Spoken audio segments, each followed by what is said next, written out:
The first thing I'm going to do is remove the bark here with a sort of scraper or a big tool, get rid of some of this. So I think there's dirt in this that will affect the tool, blunt it. And then I'll sort of brush that over with a wire brush so that I get all the bits of grit out. So once I've done that, and I'll go all the way around, what I'm going to do is start exploring this face here, which actually is the sort of the back of what I'm thinking about here. And there is this soft bit here that passes down. I want to see what I've got there, because I don't really want that in the final piece. So I'm going to take my gouge here and just start cutting away wood. And you can see that in yew wood you have this change of colour between the sapwood, the outside sapwood, and the heartwood. So I'm probably going to take all that off anyway, and then I'm going to go further into that piece in there. So I'm just going to carry on here, see where we go. I know this is wobbling in the camera, but of course as I hit it with my mallet I hardly see that at all. So I hope that's not too disturbing.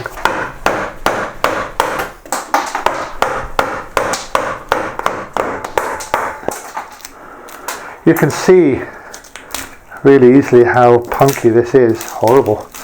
Some sort of barkish stuff. But it's not really deep, so I'm able to go through it and then down to good wood, so working my way across.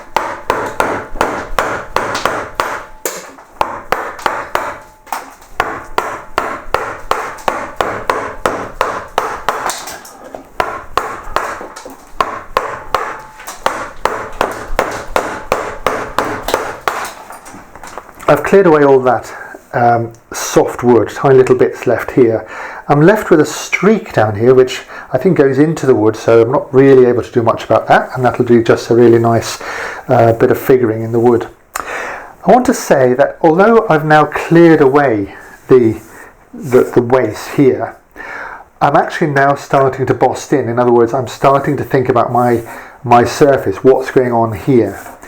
And the two things I need to just make sure we're clear about is I am working across the grain like this because that's an easy way to work. Everything falls away.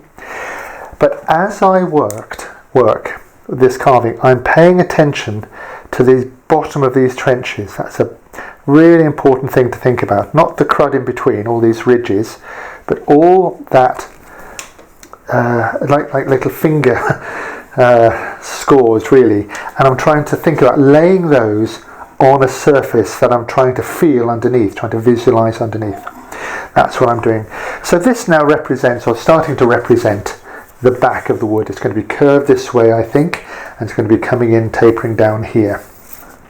So what I'm going to do now is I'm going to carry on cleaning up this sapwood off the corner, and at some point I'm going to start this fairly tight curve into here.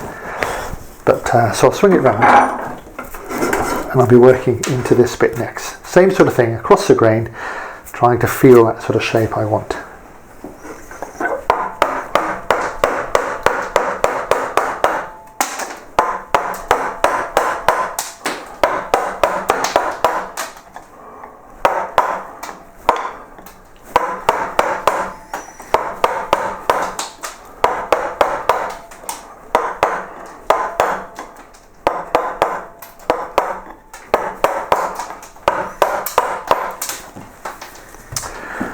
Okay, so I've now got rid of all that white wood and I'm down to my sort of good wood underneath. Here's my back, more rounded at the front.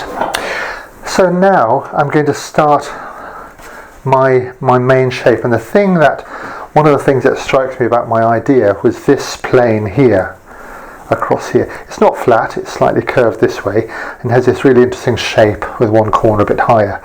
So I could start just working this off like this, but I think the simplest thing would be just to start it off by taking a saw and just removing a slice across here, and that's what I'll do next, I think.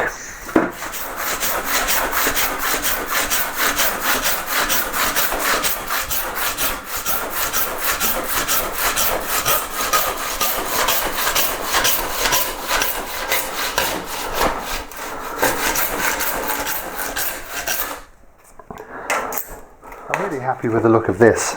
See this grain, this pattern. And in fact, it's made me change my mind a little bit here, that here's the centre of the limb here, which is on this side. So I think I'm going to have this reversed. So I'm responding to the wood, and we're going to let this be the high corner over here. And it's going to come down towards a sort of point here where there's a change of plane. And then this is sort of floating over the back like that. So I'm going to work on this section here, get this more right, because this is like a plane that floats above everything else. And it might be that I put my hole in this side. So I just like the way this is spilling down, and that's what I'm going to work with now.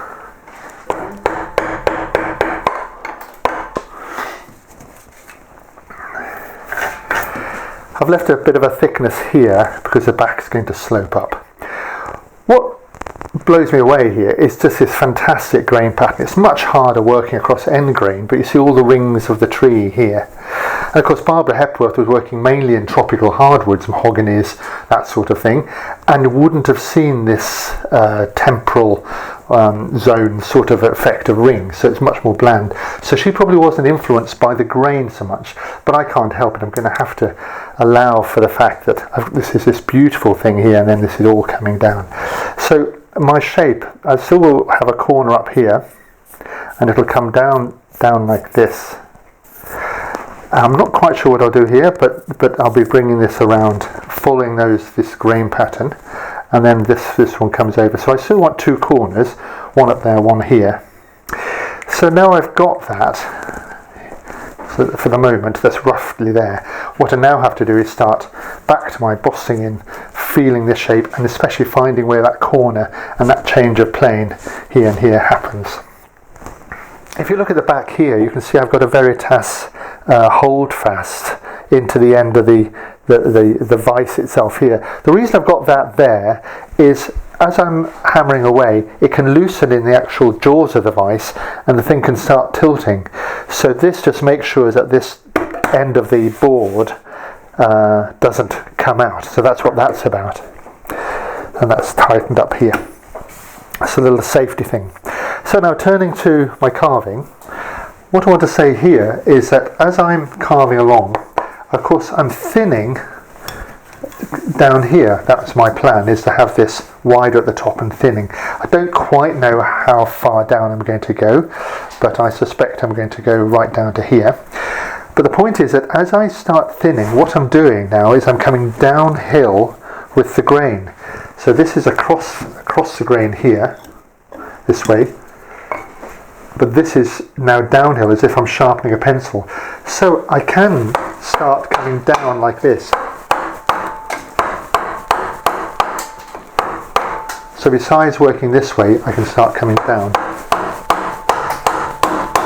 And of course it'll split off as much as possible, and then we'll get to this end here, and either I can create a trench around here for it to fall into, or indeed I could take my saw and I could just make a saw cut down here so that the thing falls away.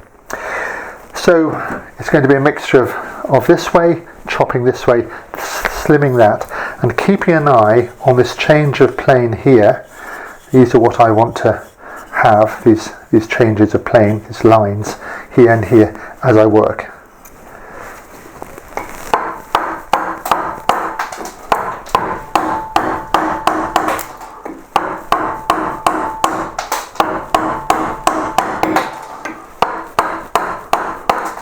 Here I am a little further on.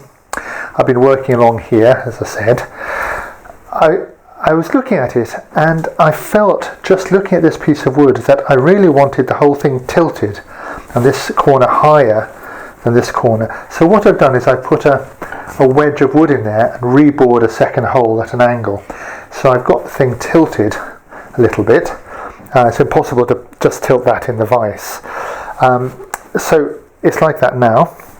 And if you look over here, if I pull this round, you can see here, I've drawn it in, that's where this change of plane is happening. So this back will come up here, and then it'll come down like that. So I'll still have this change of plane around here. So the next job for me then, in its new position, keep standing back and looking at the outlines, is to sort of work this side a little bit so that I get this and this side equal. I've got as far as I want to go with the gouges for the moment. Here's the view of it, and you can see, if I hold it this way, how much wood has actually come away. There's quite a lot of wood down here. That's the original tree, so there's quite a lot of wood I've removed. And here you can see I've drawn it in. Here, that's going to be the change of plane. I didn't need to draw it in, but I did so that we can see it more clearly from your point of view. And there's another one on this side. So this carving, quite interestingly to me, it's not a carving that, or a sculpture that will invite you to come around the back. A lot of carvings today do. They sort of tempt you with some sort of movement around the back. This is definitely a carving with a front and a back and a sort of change of plane, which is a sort of wall in between. And what really connects the two together will be these holes that we put in. So that's a really important part. But at the moment it looks a little bit like a monolith. So what I want to do next is to consolidate the forms using a rasp. Now the way of working that we've been using is the cross. That's a very normal, everyday sort of carver's way of working. In fact, you can see at the Wakefield Museum, in Wakefield, the Hepworth Museum, you can see some of her work in progress that she never completed.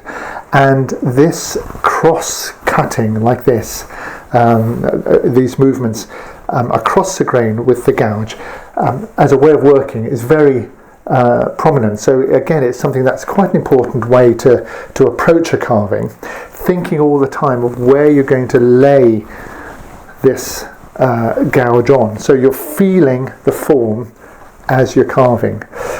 I noticed that I've stopped looking at this little sketch quite a while ago, so I'm really very much focusing on what I've got here, and that's in a way that the whole point of this is not that I'm copying this little maquette, it's that this gets me going, and then I find where I am directly in the wood. Anyway, so I get your piece to a point where you're looking at it and the surface is sort of there but rippled because it's all gouged over. And then we can start adding the rasp and consolidating that surface so we can just see it better, see what we've got.